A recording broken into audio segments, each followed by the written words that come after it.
হাবিবপুরের বুলবুলচন্ডী গ্রাম পঞ্চায়েতের তৃণমূল প্রধান পূজা হাসদার সই জাল করে সম্পত্তি হাতিয়ে নেওয়ার অভিযোগ তৃণমূলের গ্রাম পঞ্চায়েত সদস্যদের বিরুদ্ধে থানায় লিখিত অভিযোগ দায়ের করেছে তৃণমূল প্রধান।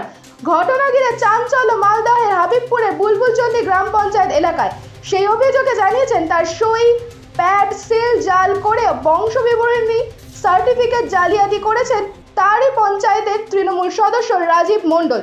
তবে অভিযোগ অস্বীকার করেছেন অভিযুক্ত গ্রাম পঞ্চায়েত সদস্য। প্রধান এবং তার আত্মীয়দের সম্পত্তি হাতিয়ে নেওয়ার জন্য এই ঘটনা ঘটিয়েছে বলে অভিযোগ। এই ঘটনা নিয়ে ইতিমধ্যেই শুরু হয়েছে রাজনৈতিক চাপান্তর, এমনকি জাল জোচ্চুরি করাই তৃণমূলের কাজ বলে কটাক্ষ করেছে বিজেপি।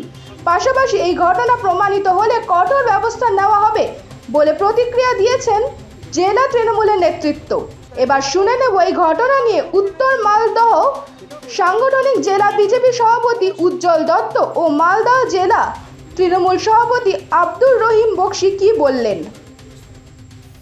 আমি হচ্ছে বুলবুলচন্ডী গ্রাম পঞ্চায়েতের প্রধান পূজা হাসদা। আমার গ্রাম পঞ্চায়েতের মেম্বার, আমারই মেম্বার, সে আমার ওয়ারিসটা নকল করে নিয়েছে, সইটা জাল করে নিয়েছে।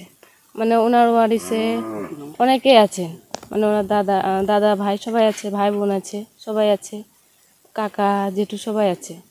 উনি কী করেছেন, নিজের নামটা করে উনি জমা দিয়ে দিয়েছেন রেকর্ড করার জন্য। সিরিয়াল যেটা দেওয়া হয় ওখানে মেমোর নাম্বার একটা থাকে, ওটা দিয়ে দিই আমরা।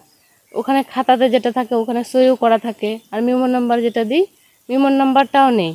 আর আমাদের যেটা প্যাড, ওই প্যাডটাও আমাদের না, সিলটাও নয়, বাইরে থেকে বানিয়ে নিয়েছে। সইটা তো নকল করেই নিয়েছে, সইটা তো আমার নাই। সই দেখে বুঝলাম যে ওটা আমার সাইন না, নিজে করে নিয়েছে, নিজে প্যাড বাইরে থেকে বানিয়ে নিয়েছে, বানিয়ে সিলটাও বানিয়ে নিয়েছে। কেন করলো এই ঘটনা, কি মনে করছে?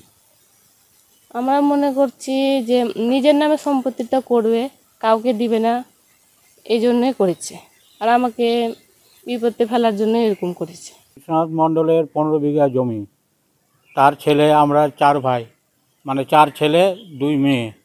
সে 15 বিঘা জমি রাজীব মণ্ডল একজনের নামে, ওর বাবার নামে ওয়ারিশ সার্টিফিকেট জাল বের করে সম্পূর্ণ জমি আত্মসাৎ করে নিয়েছে, রেকর্ড করে নিয়েছে আর কি। কিন্তু আমরা 4 ভাই, মানে বিশ্বনাথ মণ্ডলের 4 ছেলে, দিগেন মণ্ডল, মহাদেব মণ্ডল, নকুল মণ্ডল, সুকুমার মণ্ডল।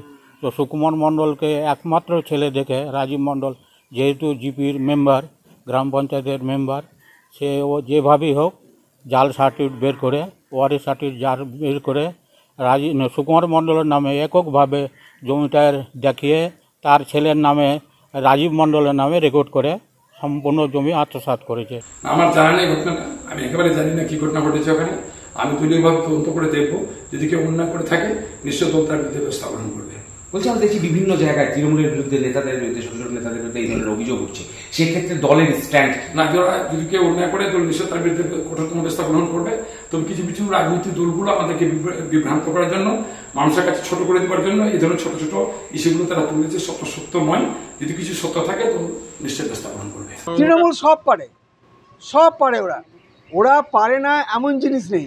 ওরা জালিয়াতি, জুয়াচুরি, মস্তানি, ডাকাতি, তোলাবাজি সব পারে, তার নামই তো তৃণমূল। যদি সত্যিই হয়ে থাকে প্রধানের সই জাল করেছে, এটা যে কত বড় মারাত্মক এবং কতখানি তারা ডেসপারেট হয়েছে, কার অনুপ্রেরণায় ডেসপারেট হয়েছে সেটাও বের করা দরকার। শাস্তির দাবি করছেন? অবশ্যই কঠোরতম শাস্তি দাবি করছি, তা না হলে সরকারি যে প্রশাসন, সেই সরকারি প্রশাসন কিন্তু ভেঙে পড়বে। যার জন্য এটা অবশ্যই তদন্ত হওয়া উচিত এবং শাস্তি হওয়া উচিত।